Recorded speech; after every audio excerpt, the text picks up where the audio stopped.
சின்ன மருமகள் serial 4 episode என்ன நடக்க போகுது அப்படின்னா, செல்லப்பாண்டி தேடி நிறைய பேர் வீட்டுக்கு போகிறாங்க.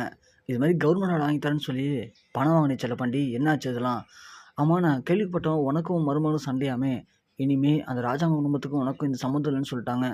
அப்படின்னா எங்களுடைய வேலை என்னத்துக்கு ஆகுறது? எனக்கு பரவாயில்ல, எங்கள் வேலை வேணாம், எங்கள் காசை கொடு அப்படிங்கிற மாதிரி எல்லாருமே செல்லப்பாண்டிகிட்ட கேட்குறாங்க. செல்லப்பாண்டியால் என்ன பேசுறதுன்னு தெரில. இல்லை இல்லை, அதெல்லாம் ஒன்றும் இல்லை, அதெல்லாம் யாரும் உங்களுக்கு அப்படி சொன்னது? அப்படிலாம் ஒன்றுமே இல்லை. நான் சொன்ன என் மருமகன் உடனே கேட்பாரு, உடனே செஞ்சுருவாரு.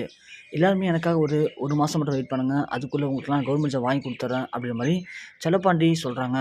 இருந்தாலும் செல்லப்பாண்டி உன் மேல் நம்பிக்கை இருக்குது, அந்த நம்பிக்கையில தான் போகிறோம். அப்படி மட்டும் 1 மாதத்துக்குள்ள நீ சொன்ன மாரி நடக்கல அப்படின்னா, கண்டிப்பாக நாங்க சும்மா விட மாட்டோம் அப்படிங்கிற மாரி போகிறாங்க.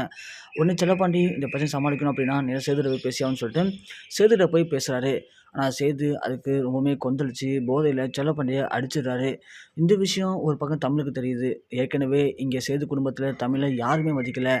எல்லாருமே அவமதிக்கிறாங்க. அதுவே நம்ம தமிழுக்கு கஷ்டமா இருந்தாலும், இது எல்லாத்தையுமே தன் அப்பா செல்லப்பாண்டிக்காக தான் பொறுத்துக்கிட்டாங்க. ஆனா, அப்படியாப்பட்ட செல்லப்பாண்டியவே சேது புரிஞ்சுக்காம அடிச்சுட்டாரு அப்படின்னு தெரிஞ்ச உடனே, நம்ம தமிழ் ஒரு சில தவறான முடிவுகள எடுக்குறாங்க. அப்படியே அது எல்லாருக்குமே மிகப்பெரிய அதிர்ச்சி ஏற்படுத்துது. இருந்தாலும் சேது குடும்பத்தில தமிழுக்கும் ஆதரவா இப்போ அவங்க அப்பத்தா இருக்காங்க.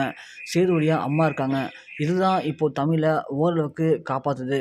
ஸோ கண்டிப்பா தமிழ சேது புரிஞ்சுப்பாரா? அங்க நடக்கக்கூடிய சூழ்ச்சிகள சேது கண்டுபிடிச்சு எல்லாத்தையுமே சரி கட்டுவாரா?